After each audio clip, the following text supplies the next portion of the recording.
السلام علیکم ورحمۃ اللہ وبرکاتہ۔ ایم ملک چینل میں آپ کا خیر مقدم ہے۔ محترم ناظرین و سامعین، امید ہے آپ خیریت و عافیت کے ساتھ ہوں گے۔ اللہ تمام کو اپنے حفظ و امان میں رکھے۔ آج ایک بہت ہی اہم واقعہ لے کر میں آپ کی خدمت میں حاضر ہوا ہوں۔ انشاءاللہ جب آپ واقعہ سنیں گے تو آپ کا دل باغ باغ ہو جائے گا اور ایمان کو تازگی ملے گی۔ اس طرح کے واقعات، قصے، کہانیاں جو سبق آموز ہوں، جس سے ہمیں کچھ سبق مل سکے، میں لے کر حاضر ہوتا رہتا ہوں۔ اس لیے چینل سے جڑے رہیں، چینل کو سبسکرائب کریں اور بیل آئیکن کے بٹن کو ضرور دبا دیں تاکہ اگلی ویڈیو کا نوٹیفیکیشن آپ کو مل سکے۔ فیس بک پر ابو معاویہ ملک پیج کو فالو کریں، ویڈیو کو لائک اور شیئر کریں۔ آپ کا ایک لائک اور شیئر ہمیں ہمت دیتا ہے۔ تو آئیے سنتے ہیں ایمان افروز واقعہ۔ عمر رضی اللہ عنہ کے دور خلافت میں حضرات صحابہ نے محمد صلی اللہ علیہ وسلم کی عظیم الشان پیشن گوئی کے مطابق شاہ ایران کسریٰ کے محل کی اینٹ سے اینٹ بجا دی اور نہتے ہونے کے باوجود اپنی ایمانی قوت اور توکل علی اللہ و اعتماد علی اللہ کی برکت سے حیرت انگیز ریکارڈ قائم کر دیا۔ یہ محل اس عظیم حکومت کا بنایا ہوا تھا جس کے جاہ و جلال سے کبھی روم کے محلات لرزاں کرتے تھے، مگر صحابہ کرام نے اس طاقت کے غرور کو خاک میں ملا دیا۔ اس محل کی ایک دیوار اب تک باقی ہے اور بوسیدگی اور فرسودگی کے باوجود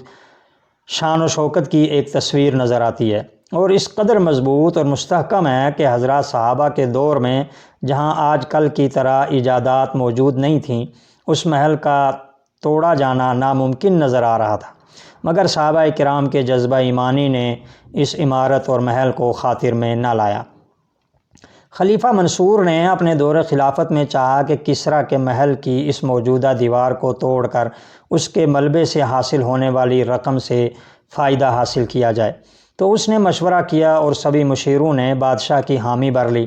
مگر ایک مشیر نے کہا کہ آپ اس دیوار کو ہرگز نہ توڑوائیں، کیونکہ بعد کے لوگ جب دیکھیں گے کہ صحابہ نے ظاہری ضعف و کمزوری کے باوجود اور اس ایوان کے بادشاہ کے جلال و جبروت کے باوجود اس کو مغلوب کر دیا، تو ان کو کوئی شک نہ ہوگا کہ یہ سب اللہ کے حکم سے ہوا ہے اور اللہ ہی کی ان کے ساتھ تائید و نصرت رہی ہے۔ مگر بادشاہ کی سمجھ میں ان کی بات نہیں آئی اور اس نے اس دیوار کو توڑنے پر مزدور لگا دیے، مگر چند ہی دنوں میں اندازہ ہو گیا کہ اس دیوار کو توڑنے پر جتنا خرچ آئے گا اس کا 5واں حصہ بھی اس کے ملبے سے حاصل نہ ہوگا، کیونکہ وہ انتہائی مضبوط اور مستحکم ہے۔ اس لیے بادشاہ نے اس کام کو رکوانے کا ارادہ کیا، مگر کام کو رکوانے سے پہلے اس نے اپنے اسی مشیر کو پھر بلایا اور صورتحال کا پورا جائزہ سامنے رکھتے ہوئے مشورہ لیا کہ اب کیا کرنا چاہیے۔ مشیر نے مشورہ دیا کہ آپ اس کام کو ہرگز نہ رکوائیں اور کہا کہ میں نے پہلے جو مشورہ دیا تھا کہ آپ اس دیوار کو نہ گرائیں، اس کی وجہ یہ تھی کہ اس دیوار کے باقی رہنے سے صحابہ کرام کی ایمانی قوت و طاقت کا اندازہ بعد میں آنے والوں کو ہوگا کہ ایسے مضبوط محل کو چند صحابہ کرام نے کس طرح توڑا ہوگا، اور اب میں جو مشورہ دے رہا ہوں کہ آپ اس کام کو نہ رکوائیں، وہ اس لیے کہ کام شروع کر کے رکوا دینے سے بعد میں آنے والے لوگ کہیں گے کہ ایرانیوں نے ایسا مضبوط محل بنایا تھا کہ اس کی دیوار کا ایک حصہ توڑنا بھی اسلامی حکومت کے بس میں نہیں تھا۔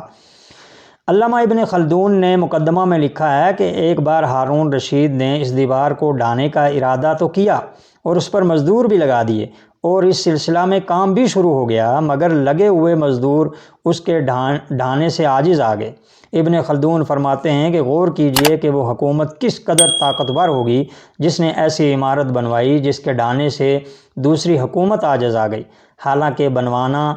دشوار ہے اور ڈھانا آسان ہے۔ بہت شکریہ۔